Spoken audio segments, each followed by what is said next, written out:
திண்டுக்கல் மாநகர் பகுதியில் அடங்கிய முத்தழகுப்பட்டி என்ற இந்த இடத்தில் இன்றைக்கு ஒரு நல்ல நிகழ்ச்சி நடைபெற்றிருக்கிறது.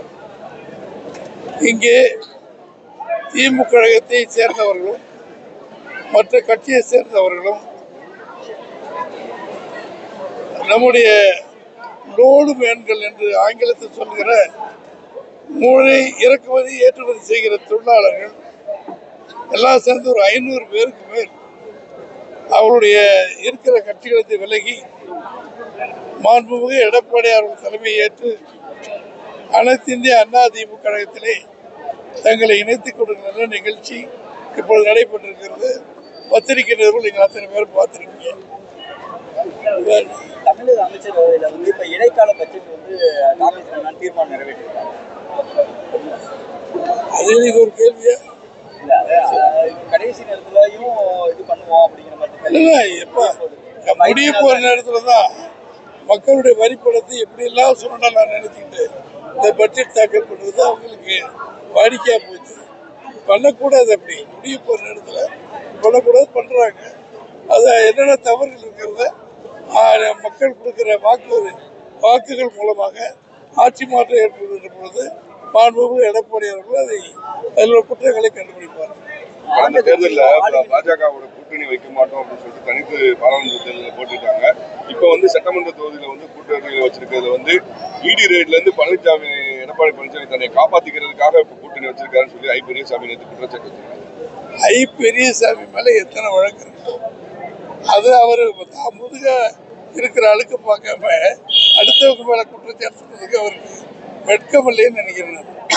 இன்னைக்கு வழக்கு அவர் விடுதலையானு சொன்ன வழக்கை அந்த வழக்கு மறுபடியும் விசாரிக்கணும்னு சொல்லி அதை சுப்ரீம் கோர்ட்டு போய் சொல்லி மறுபடியும் ஐ பெரியசாமி வழக்கில் தவறு செய்திருக்கிறார், அதுக்கு விரைவாக பேசி ஆங்கிலத்தை சொல்லப்படுகிற அந்த முக்கியமான நடவடிக்கைகள் இருக்கிறது.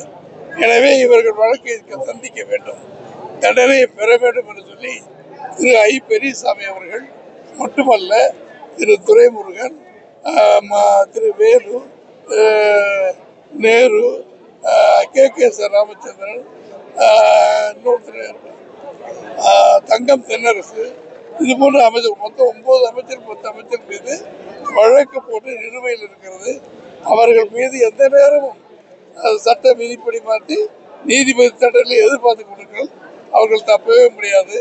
அந்த வழக்கிலே சம்பந்தப்பட்டு சிறைக்கு போயிருக்கிற திரு ஐ பெரியசாமி அவர்கள் இப்படி பேசுவது வேடிக்கையா இருக்கிறது.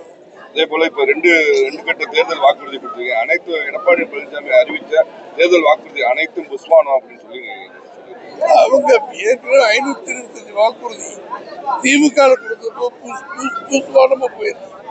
புஷ்வானங்கிறது மட்டும் சொல்றாங்க, அது கிடையாது. இது இப்ப எல்லாமே செய்வோம் சொல்லிதான் நாங்க அறிவிச்சிருக்கோம். தேர்தல் முடிஞ்ச உடனே இதற்குரிய நடவடிக்கை எடுக்கல அதிமுக வாக்குறுதியை மாண்புமிகு எடப்பாடி அறிவிச்சிருக்காங்க. நிச்சயமாக நடக்கும், 100க்கு 100 நடக்கும். இது மட்டுமல்ல, இன்னும் அறிவிப்பு வர இருக்கிறது, அதுல பார்த்துக்கணும்.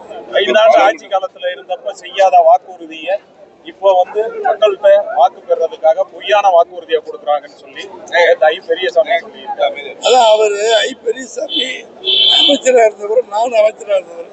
இந்தந்த வாக்குறுதி நிறைவேற்றப்படவில்லை, இது உங்க தவறுன்னு சொன்னாருன்னா விளக்கம் சொல்லலாம். 19 சொல்றதுக்கெல்லாம் அதெல்லாம் கிடையாது. அவங்க நாங்க எதிர்கட்சி, ஆனா ஆளுங்கட்சியில் இருக்கிறவங்க சொன்னதை செய்யவே இல்லை. மறுபடியும் ஓட்டு கேட்டு வர்றாங்க மக்கள்கிட்ட. அதைத்தான் நம்ம எல்லாரும் கேட்கணும், பொதுமக்கள். எனவே அவர் தவறு செய்தவர்கள் திமுக அவர்கள் தான் இது பதில் சொல்ல வேண்டும். திமுக வாக்குகள் பெறுவதற்காக வீடு அண்டா ஹாட் பாக்ஸ் எல்லாம் பரவலாக கொடுத்து வருவதாக பரவலாக குற்றச்சாட்டு. முதலில் அதனுடைய தரத்தை பார்க்க வேண்டும்.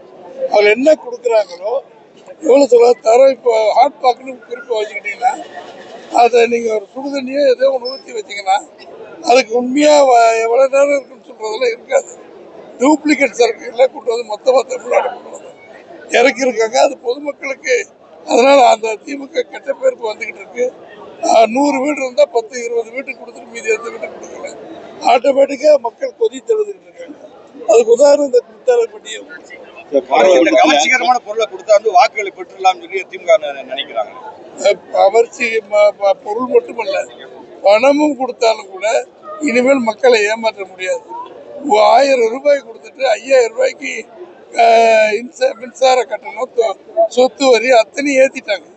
அதனால மக்கள் கொதி சேர்ந்துருக்காங்க. உண்மையா பாடுபடுற மக்கள், சுமை தூக்குபவர்கள் அத்தனை பேர் பாதிக்கப்பட்டிருக்காங்க.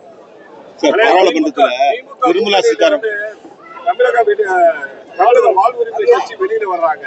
வெளியில வர்றப்ப வேல்முருகன் சொல்றாங்க அது ஒரு ஊழல் கட்சி ஆகி போச்சு, அதனால நாங்க வெளியில வர்றோம்ன்றாங்க. திமுக கூட்டணியில இருந்து தமிழக வாழ்வுரிமை கட்சி 5 வருஷமா அவங்க தான் வேல்முருகன் தம்பி நல்ல பரபரப்பா பேசக்கூடியவர், நியாயமானவர்.